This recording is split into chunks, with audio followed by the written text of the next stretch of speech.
सभी को नमस्कार। हिंदी साहित्य में आज हम पढ़ने जा रहे हैं हिंदी गद्य का विकास, यानी हिंदी गद्य है उसका विकास किस तरह से हुआ, उसी से संबंधित आपके महत्वपूर्ण प्रश्न किए जाएंगे। तो आचार्य रामचंद्र शुक्ल है, उनके अनुसार भारतेंदु हरिश्चंद्र है, उनको जो वर्तमान हिंदी गद्य है उसका प्रवर्तक माना जाता है। यानी जो वर्तमान जो हिंदी है, जो गद्य का विकास हुआ है, यानी वर्तमान हिंदी गद्य का प्रवर्तक भारतेंदु हरिश्चंद्र को मानने वाले हैं आचार्य रामचंद्र शुक्ल।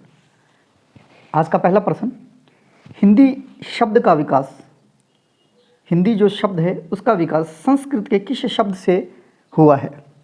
यानी हिंदी शब्द है उसका विकास पूछा है और संस्कृत के किस शब्द से हुआ है। 4 ऑप्शन दिए हुए हैं, इसमें से कौन सा ऑप्शन सही है ये बताना है।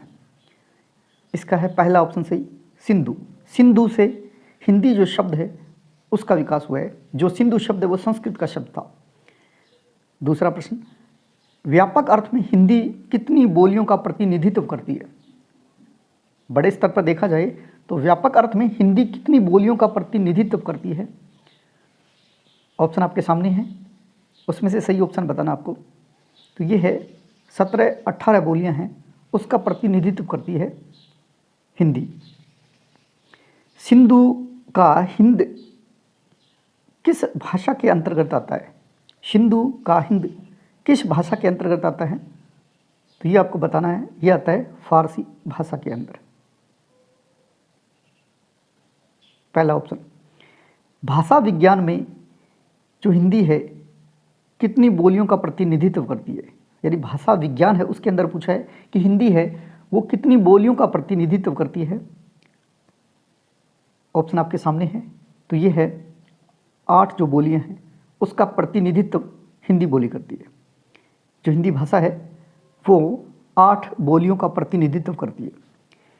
हिंद, हिंदू और हिंदी शब्द का प्रयोग सर्वप्रथम किसने किया था। यानी हिंद, हिंदू और हिंदी शब्द है उसका सबसे पहले प्रयोग करने वाले कौन थे। ये ऑप्शन आपके सामने हैं, इनमें से कौन से थे। तो ये है 4 नंबर ऑप्शन। मुसलमानों के द्वारा इन शब्दों का इस्तेमाल किया गया, हिंद, हिंदू और हिंदी। उसके बाद में छठा प्रश्न, बजरोया यानी 6ठी शताब्दी के ज़बान हिंदी में हिंदी शब्द का क्या अर्थ है। 6ठी शताब्दी में है बजरोया के ज़बान हिंदी में हिंदी जो शब्द है उसका क्या अर्थ है। तो वहाँ हिंदी का अर्थ बनता है भारत। खुसरो की खालिक बारी में एक रचना है खुसरो की, उसका नाम है खालिक बारी। उसमें भाषा के लिए किस शब्द का प्रयोग किया गया है, तो उसमें हिंदवी शब्द का प्रयोग किया गया। नेक्स्ट प्रश्न, खड़ी बोली गद्य में रचना प्रारंभ होती है। यानी खड़ी बोली है उसके अंदर गद्य में रचना सबसे पहले प्रारंभ कौन सी शताब्दी से मानी जाती है, ये आपको बताना है। तो ये है 13वीं शताब्दी।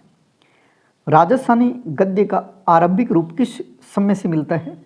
यानी राजस्थानी गद्य है उसका आरंभिक रूप किस समय मिलता है, ये आपको बताना है। तो ये है 10वीं शताब्दी से, यानी 10वीं शताब्दी से राजस्थानी गद्य का आरंभिक रूप मिलता है। ब्रज भाषा गद्य का आरंभिक रूप कौन सी शताब्दी में मिलता है। देखिए ब्रज भाषा का गद्य रूप बताना है, तो वो मिलता है 14वीं शताब्दी से। आदिकालीन गद्य रचना, जो रचना का नाम है कुवल्य माला कथा, उसके रचनाकार का नाम बताना है आपको।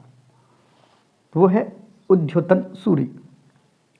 रोड़ाकृत गद्य की रचना है, यानी रोड़ा जो कवि है उसने एक गद्य में रचना की, उस रचना का नाम बताना है। उस रचना का नाम है राउल वेल। रोड़ाकृत गद्य रचना है उसका नाम है राउल वेल, पहली रचना। आदिकालीन गद्य रचना है, इनमें से आदिकालीन गद्य रचना कौन सी है। उक्ति, व्यक्ति, प्रकरण ये भी है, वर्ण रत्नाकर ये भी है और कीर्तिलता ये भी है। यानी उपयुक्त सभी जो रचनाएं हैं वो आदिकालीन गद्य रचनाएं हैं।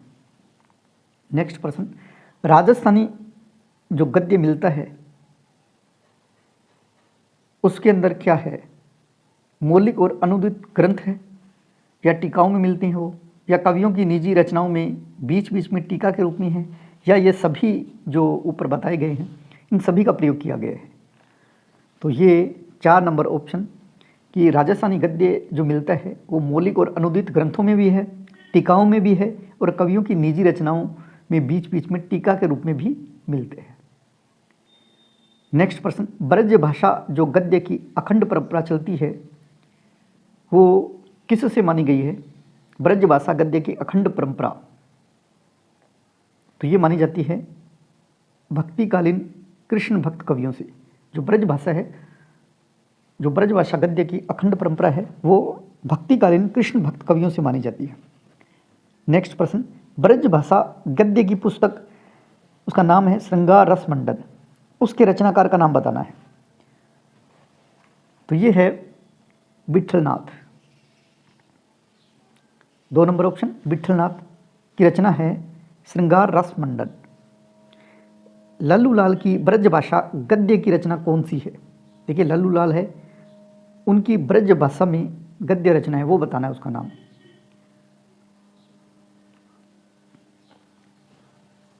इसमें 4 ऑप्शन दिए हुए हैं। 4 ऑप्शन, प्रेम सागर, लाल चंद्रिका, राजनीति या सभी। तो मैं बताना चाहूँगा लल्लू लाल है, उसकी ब्रज भाषा गद्य में राजनीति भी है, लाल चंद्रिका भी है, और एक माधव विलास रचना है। यानी इनकी 3 रचनाएं हैं लल्लू लाल की। 3 रचनाएं कौन कौन सी? एक तो है लाल चंद्रिका, ये रचना भी है, और राजनीति ये रचना भी इनकी ब्रज भाषा गद्य में है, और एक और है उसका नाम है माधव विलास। माधव विलास, ये 3 रचनाएं हैं जो इनकी ब्रज भाषा गद्य में रचित है और खड़ी बोली में मिलेगी। तो 3 रचनाएं हैं, ये तीनों आपको याद करनी है। तो इसमें ऑप्शन कौन सा सही हुआ? इसमें ऑप्शन है 2 नंबर भी सही है, 3 नंबर भी सही है, और एक और है वो माधव विलास जो इसमें नाम नहीं लिखा हुआ। तो ये दोनों सही है। उसके बाद में दक्षिणी हिंदी, यानी दक्षिणी की हिंदी की बात कर रहे हैं। दक्षिणी हिंदी गद्य की प्राचीनतम पुस्तक कौन सी है? यानी दक्षिणी जो राजस्थान दक्षिणी हिंदी है उसकी गद्य रचना पूछी है प्राचीनतम, और पुस्तक का नाम है मेराजुल आशिकिन। उसके लेखक का नाम पूछा है, तो उसके लेखक का नाम है बंदा निवास गेशुद्राज। 2 नंबर ऑप्शन। यानी दक्षिणी हिंदी गद्य की प्राचीनतम पुस्तक है, उसका नाम है मेराजुल आशिकिन, उसके रचनाकार है उनका नाम है बंदा निवाज गेशुद्राज। नेक्स्ट प्रश्न, मुल्ला वजही की गद्य कृति है, इसमें से कौन सी गद्य कृति है जो मुल्ला वजही की है? तो वो है शबरश। शबरश जो रचना है वो मुल्ला वजही की है। 3 नंबर ऑप्शन। नेक्स्ट प्रश्न, आचार्य रामचंद्र शुक्ल ने खड़ी बोली गद्य की प्रथम रचना किसे माना है? तो वो पहला ही ऑप्शन है चंद छंद वर्णन की महिमा, उसी को आचार्य रामचंद्र शुक्ल ने खड़ी बोली गद्य की प्रथम रचना माना है, चंद छंद वर्णन की महिमा। उसके बाद में नेक्स्ट प्रश्न, मिश्र बंधुओं ने हिंदी का प्रथम गद्य लेखक किसे माना है? देखिए मिश्र बंधुओं ने माना, ये मिश्र बंधुओं ने हिंदी का प्रथम गद्य लेखक किसे माना है? तो ये मानने वाले हैं मिश्र बंधु गोरखनाथ को। यानी मिश्र बंधुओं ने हिंदी का प्रथम गद्य लेखक माना है गोरखनाथ को। गोविंद राजगुरु ने भाषा योग वशिष्ठ जो रचना है, भाषा योग वशिष्ठ रचना को किस लिपि में लिखा हुआ बताते हैं? भाषा योग वशिष्ठ रचना 1741 में लिखी गई, और इसके रचनाकार का नाम है राम प्रसाद निरंजनी। ये जो रचना है भाषा योग वशिष्ठ, उसको किस लिपि में लिखा हुआ बताया गया है? गोविंद राजगुरु द्वारा।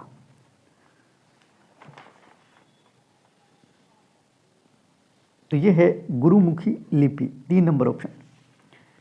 भाषा योग वशिष्ठ जो रचना है वो 1741 ईस्वी में लिखी गई राम प्रसाद निरंजनी द्वारा। नेक्स्ट प्रश्न, दौलत राम जैन द्वारा लिखित गद्य की पुस्तक कौन सी है? दौलत राम जैन द्वारा रचित इसमें से कौन सी रचना है जो गद्य की पुस्तक मानी जाती है? तो वो है पद्म पुराण वचनिका, 4 नंबर ऑप्शन। पद्म पुराण वचनिका दौलत राम जैन द्वारा लिखी गद्य पुस्तक है। भागवत पुराण का अनुवाद सुख सागर नाम से किसने किया? भागवत जो पुराण है उसका अनुवाद सुख सागर नाम से किसने किया? तो ये करने वाले हैं सदा सुखलाल, 1 नंबर ऑप्शन सदा सुखलाल। रानी केतकी की कहानी किस शैली में लिखी गई है? रानी केतकी की कहानी किस शैली में लिखी गई? तो ये है हास्यात्मक शैली। रानी केतकी की कहानी किसके द्वारा रचित है? वो है सैयद इंसा अल्लाह खां के द्वारा। और रानी केतकी की कहानी है वो 1803 में लिखी गई और ये जो रचना है वो हास्यात्मक शैली में लिखी गई है। रानी केतकी की कहानी का एक अन्य नाम भी है, वो है उदयभान चरित। उदयभान चरित। अब इसमें 2-3 प्रश्न आ गए। रानी केतकी की कहानी है वो किसके द्वारा लिखी गई है? सैयद इंसा अल्लाह खां। रानी की केतकी कहानी का अन्य नाम क्या है? उदयभान चरित। इसका रचना काल क्या है? 1803। और ये रानी केतकी की कहानी जो है वो किस शैली में लिखी गई है? वो है हास्यात्मक शैली। पढ़ना, ये जो रानी केतकी की कहानी है बहुत ही शानदार है। एक दिन बैठे बैठे यह बात अपने ध्यान में चढ़ी कि कोई कहानी ऐसी कहिए जिसमें हिंदी की छूट और किसी बोली का पुट न मिले। ये पंक्तियां किसकी है? क्या कहा कि एक दिन बैठे बैठे यह बात अपने ध्यान में चढ़ी कि कोई कहानी ऐसी कहिए जिसमें हिंदी की छूट और किसी बोली का पुट न मिले। ये पंक्तियां किसकी है ये बताना है। और ये पंक्तियां हैं इंसा अल्लाह खां की। नेक्स्ट प्रश्न, रानी केतकी की कहानी की भाषा कौन सी है? रानी केतकी की कहानी की भाषा है खड़ी बोली। अब देखिए, रानी केतकी की कहानी है उसका एक अन्य नाम था उदयभान चरित, 1803 में रचित, हास्य व्यंग्यात्मक शैली। और हमने ये भी जाना कि रानी केतकी की कहानी है उसकी भाषा कौन सी है? वो है खड़ी बोली।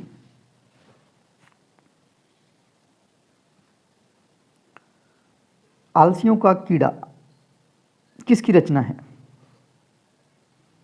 ये जो रचना है वो लगभग मुझे लगता है सभी को पता होगा, सितारे हिंद की। रानी केतकी की कहानी के लेखक कौन है? इस पे भी चर्चा हम कर चुके हैं। इसका नाम है सैयद इंसा अल्लाह खां। रानी केतकी की कहानी है उसके लेखक है इंसा अल्लाह खां। रानी केतकी की कहानी कब लिखी गई? 1803 में। भाषा इसकी क्या है? खड़ी बोली। और ये जो शैली है किस शैली में लिखी गई है? वो है हास्यात्मक शैली। शदल मिश्र की भाषा की विशेषता क्या है? जो शदल मिश्र है उनकी भाषा की विशेषता क्या है?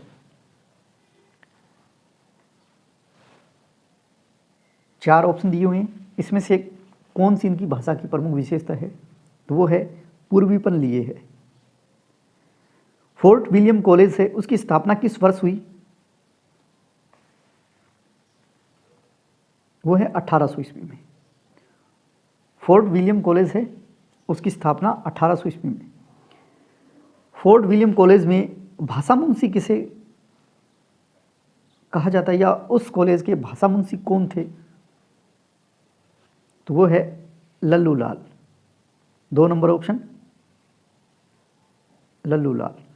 लल्लू लाल द्वारा लिखित कुल पुस्तक है उनकी संख्या पूछिए कितनी है? कि लल्लू लाल द्वारा लिखित कुल जो पुस्तकें हैं वो कितनी हैं?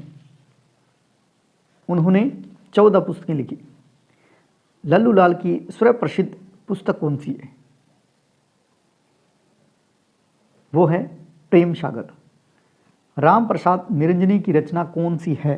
इनमें से कौन सी रचना है जो राम प्रसाद निरंजनी की रचना है? और ये हमने पहले भी बात कर चुके हैं इस पे। अभी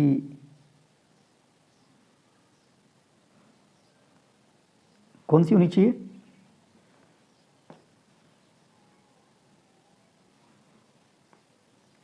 तो वो है भाषा योग वशिष्ठ, और उसके रचना काल भी मैंने बताया था 1741।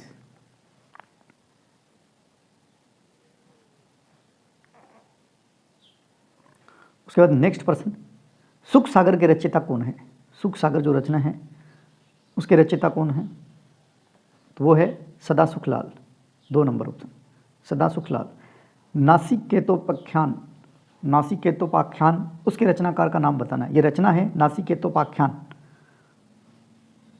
उसके रचनाकार का नाम बताना है। वो है उदयभान चरित। ये सही है, ये गलत है। नासिकेतोपाख्यान नहीं, इनकी रचना नहीं है ये, उदयभान चरित की नहीं है। उदयभान चरित है वो रचना अलग है। नासिकेतो जो ख्यान है उसकी दूसरा नाम बताना है। नासिकेतोपाख्यान का दूसरा नाम बताना है। तो ये जो रचना है वो है, इसका एक अलग नाम है, वो है चंद्रावती। माफ़ी चाहूँगा, पहले मैंने नासिकेतोपाख्यान का उदयभान चरित बताया जो कि सही नहीं है। नासिकेतोपाख्यान का दूसरा नाम क्या है? चंद्रावती है। आचार्य शुक्ल ने किस पुस्तक के गद्य को कथा वार्ता के काम का बताया है? आचार्य शुक्ल ने किस पुस्तक के गद्य को कथा वार्ता के काम का बताया है? वो कौन सी रचना है? वो है प्रेम सागर। माधव विलास के रचनाकार का नाम बताना है, और माधव विलास की रचना हमने पहले कर ली, इसका नाम बताना है। इसके रचनाकार का नाम क्या है? तो वो है लल्लू लाल। क्योंकि हमने पढ़ा था लल्लू लाल की जो ब्रज भाषा गद्य में रचित रचनाएं हैं उनके नाम बताने हैं, तो उसमें हमने माधव विलास को भी पढ़ा था। नेक्स्ट प्रश्न, कलकत्ता में फोर्ट विलियम कॉलेज के संस्थापक कौन थे? फोर्ट विलियम कॉलेज है, उसकी स्थापना 10 जुलाई 1800 में हुई। तो उसके संस्थापक कौन हैं? वो है वेलेजली। देखिए, फोर्ट विलियम कॉलेज की स्थापना वेलेजली ने की, जबकि गिलक्रास्ट जो है वो हिंदुस्तानी भाषा के प्रोफेसर बनाए गए थे। तो किसी का ऑप्शन गिलक्रास्ट पे जा रहा था, तो गिलक्रास्ट कौन है ये भी आपको पता होना चाहिए कि इसमें किसमें, फोर्ट विलियम कॉलेज में हिंदुस्तानी भाषा के प्रोफेसर बनाए गए। कौन? गिलक्रास्ट। और फोर्ट विलियम कॉलेज के संस्थापक कौन है? वेलेजली है। और इसकी स्थापना कब हुई? 10 जुलाई 1800। 10 जुलाई 1800 ईस्वी को फोर्ट विलियम कॉलेज है उसकी स्थापना की गई। तो आपको इसके बारे में थोड़ा डिटेल से याद होना चाहिए कि फोर्ट विलियम कॉलेज है उसकी स्थापना कब हुई? 10 जुलाई 1800 को याद होनी चाहिए आपको। ये कब से कब तक चला? ये 1800 ईस्वी से 1854 तक ये कॉलेज चला। इस कॉलेज में हिंदुस्तानी के सबसे बड़े जो प्रोफेसर थे, हिंदुस्तानी के जो भाषा है हिंदुस्तानी, उसके सबसे बड़े प्रोफेसर थे वो थे गिलक्रास्ट। गिलक्रास्ट यानी इसका नाम, पूरा नाम था डॉक्टर जॉन गिलक्रास्ट, ये थे।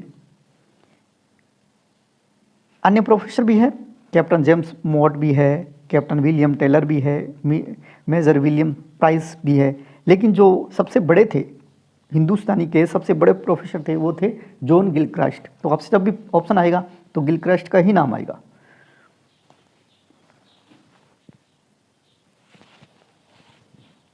उसके बाद में नेक्स्ट प्रश्न की बात करते हैं। उदयभान चरित के लेखक कौन है? उदयभान चरित के लेखक है इंसा अल्लाह खां। आचार्य शुक्ल ने गद्य के आरंभिक 4 उन्नायकों में जिनका उल्लेख किया उनमें कौन है? आचार्य शुक्ल ने जो गद्य के आरंभिक 4 उन्नायकों में जिनका उल्लेख किया उनमें कौन है? तो ये सभी है, सदा सुखलाल भी है, इंसा अल्लाह खान भी है, शदल मिश्र भी है, यानी उपयुक्त सभी है। ये 4 है कौन कौन से? ये 4 आपको चारों के नाम याद होना चाहिए। कौन से? नंबर 1 सदा सुखलाल, सदा सुखलाल। दूसरा इंसा अल्लाह खां, इंसा अल्लाह खां। तीसरा सदल मिश्र, सदल मिश्र। और चौथा लल्लू लाल। इस तरह से ये हिंदी जो गद्य है इनमें चार सबसे बड़े लेखक हैं, उन चारों का आपको नाम याद रखना है। सदा सुखलाल पहला, सैयद इंसा अल्लाह खां दूसरा, तीसरा सदल मिश्र और चौथा लल्लू लाल। इन सभी की विशेषता भी आपको याद करनी है। इन सभी की विशेषता क्या है, उनकी बोली क्या थी, उनकी भाषा क्या थी। नेक्स्ट प्रश्न, सरदाराम फुलेरी की गद्य कृति कौन सी इसमें से, ये बताना है। तो वो है सत्यामृत प्रवाह है, सत्यामृत प्रवाह है। बनारस संस्कृत कॉलेज की स्थापना किस वर्ष हुई, तो ये है 1791 ईस्वी में। बनारस संस्कृत कॉलेज है वो 1791 ईस्वी में। वुड घोषणा पत्र कब प्रकाशित हुआ, तो वो हुआ था सन 1854 में। और मैं बताना चाहूँगा कि वुड घोषणा पत्र है वो भारतीय शिक्षा पर व्यापक योजना प्रस्तुत की है उसने, और उसमें 100 अनुच्छेद है। वुड का घोषणा पत्र है, उसमें अनुच्छेद कितने हैं ये भी आपको याद रखना है। इसमें 100 अनुच्छेद है और इसे अन्य नाम भी दिया गया है। वुड का घोषणा पत्र है, उसका एक अन्य नाम है, वो है मैग्ना कार्टा। यानी आपसे पूछा जाए कि मैग्ना कार्टा क्या है, तो वुड का घोषणा पत्र है। और वुड का घोषणा पत्र में क्या प्रस्तुत किया गया है, भारतीय शिक्षा पर व्यापक जो योजनाएं हैं वो प्रस्तुत की गई है। और इसमें अनुच्छेद कितने हैं, और इसमें अनुच्छेद है 100, यानी 100 अनुच्छेद है इसमें।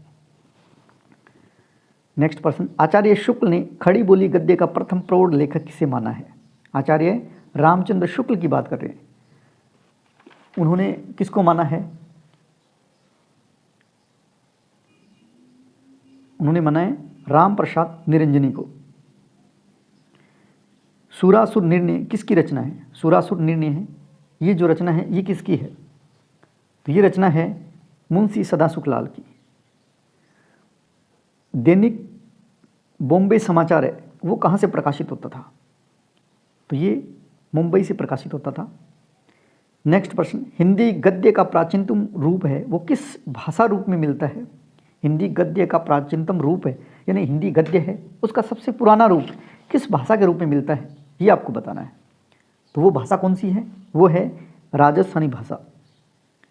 आचार्य रामचंद्र शुक्ल के अनुसार ब्रज भाषा गद्य का सर्वप्रथम प्रयोग किसने किया।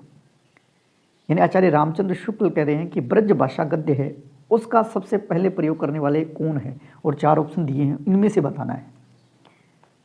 तो ये है पहला, गोरखपंथी योगियों ने, यानी गोरखपंथी योगी थे, उन्होंने सबसे पहले ब्रज भाषा गद्य है उसका विकास किया। और ऐसा मानने वाले कौन है, आचार्य रामचंद्र शुक्ल। गिलक्राइस्ट किस लिपि के पक्षपाती थे,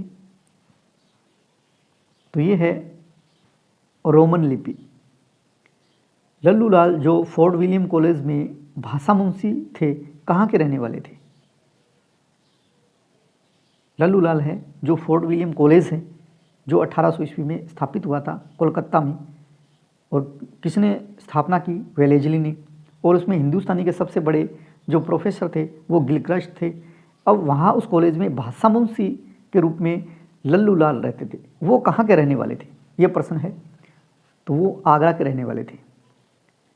स्वामी दयानंद सरस्वती ने सत्यार्थ प्रकाश लिखा, वो किस भाषा में लिखा, वो है खड़ी बोली।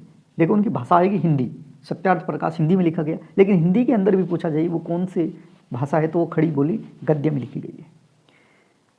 नेक्स्ट प्रश्न, ब्रह्म समाज की स्थापना किसने की, तो ये आप सभी को पता है, राजा राम मोहन राय द्वारा ब्रह्म समाज की स्थापना की गई। अवध अखबार, उसके विरोध में हिंदी को एक भद्दी बोली किसने कहा, यानी अवध अखबार है उसमें उसका विरोध कर रहे थे और साथ साथ में ये कहा कि हिंदी को एक भद्दी बोली कहा। और ये कहने वाले कौन होंगे, जो बाहर के होंगे, तो ये कहने वाले हैं गारसद तासी। उन्होंने कहा कि हिंदी है वो भद्दी बोली है।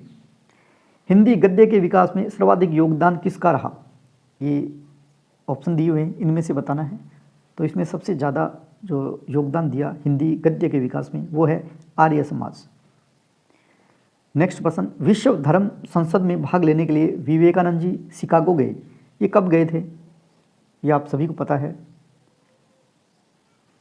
1893 ईस्वी में।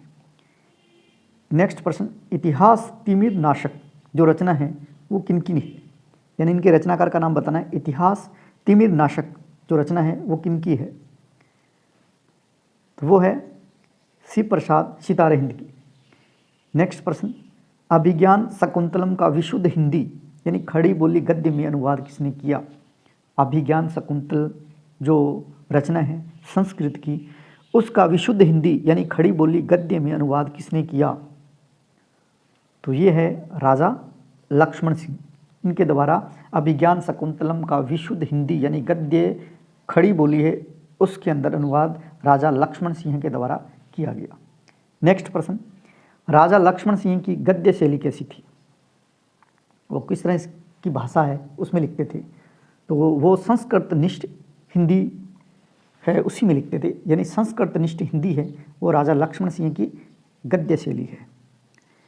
हिंदी को संयुक्त प्रांत में कचहरियों की भाषा कब बनाया गया? यानी कोर्ट की भाषा है वो कब बनाई गई? हिंदी को संयुक्त प्रांत में कचहरियों की भाषा कब बनाई गई? तो ये है 1900 ईस्वी में। हिंदी नई चाल में ढली, मोस्ट इम्पोर्टेंट लाइन है, हिंदी नई चाल में ढली यानी 1873 में। ये कथन किसका है? यानी किसी ने कहा है कि हिंदी है वो नई चाल में ढली, और कब ढली? 1873 में। ये कहने वाले कौन हैं? ये कहने वाले हैं भारतेंदु हरिश्चंद्र। सितारे हिंद की पुस्तक है उसका नाम है राजा भोज का सपना। शिव प्रसाद सितारे हिंद जिनकी पुस्तक का नाम है राजा भोज का सपना, किसके निबंध का अनुवाद है? ये भी जो राजा भोज का सपना जो निबंध है शानदार निबंध है, इसको भी आप जब भी मौका मिले पढ़ना। सितारे हिंद की पुस्तक जिसका नाम है राजा भोज का सपना, वो किसके निबंध का अनुवाद है? वो है मिस CM टक्कर। इनके निबंध का अनुवाद है राजा भोज का सपना। और राजा भोज का सपना किसने लिखा? शिव प्रसाद सितारे हिंद। पेनी रीडिंग क्लब की स्थापना किसने की? क्लब है पेनी रीडिंग, इसकी स्थापना किसने की? तो ये है भारतेंदु हरिश्चंद्र के द्वारा की गई। हिंदी के प्रचार प्रसार में ईसाइयों का योगदान किस रूप में है? तो ये हमें मिलता है ईसाइयों का योगदान बाइबल का हिंदी में अनुवाद कराकर प्रचारित करना। यानी बाइबल है जो ईसाइयों की धार्मिक पुस्तक है, उसका उन्होंने हिंदी में अनुवाद करवाकर प्रचारित किया, तो हमारी जो हिंदी भाषा है उसका भी खूब अच्छा प्रचार हुआ। राजा शिव प्रसाद किस भाषा के समर्थक थे? वो है आम फहम भाषा तथा नागरी लिपि, यानी आम भाषा है उसका और नागरी लिपि है उसका समर्थन करते थे राजा शिव प्रसाद सितारे हिंद। पंजाब में हिंदी का प्रचार कौन कर रहा था? यानी उस समय पंजाब में हिंदी का प्रचारक कौन था, ये बताना है। तो ये है नवीन चंद्र राय। उसका नेक्स्ट प्रश्न, खड़ी बोली को अंग्रेजों द्वारा आविष्कृत किसने माना? यानी खड़ी बोली है उसको अंग्रेजों द्वारा आविष्कृत भाषा माना है, ये मानने वाले कौन हैं?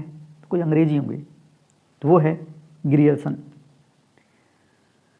नेक्स्ट और इस श्रृंखला का अंतिम प्रश्न है, भूगोल हस्तामूलक ग्रंथ है उसके रचयिता का नाम बताना है। भूगोल हस्तामूलक भी लिखा हुआ है कई जगह, भूगोल हस्तामूलक ग्रंथ के रचयिता कौन है?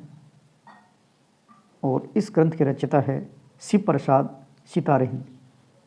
इस तरह से आज की जो टेस्ट श्रृंखला थी हिंदी गद्य का विकास, उसके महत्वपूर्ण प्रश्नों पे हमने चर्चा की, और इसी तरह हम और वीडियो आगे के हिंदी साहित्य से संबंधित टोटल वीडियो बनाएंगे, और उसमें टेस्ट है वही करवाएंगे। उसके बाद में अगर रिस्पॉन्स अच्छा मिलता है तो हिंदी साहित्य का इतिहास हम दोबारा तथ्य के रूप में और पूरा मैटर हो उसमें वो करवाने का प्रयास करेंगे। वीडियो अच्छा लगे तो लाइक कीजिए, शेयर कीजिए और कमेंट कीजिए, और हमारा जो चैनल है उसे सब्सक्राइब जरूर करें। जय हिंद, जय भारत।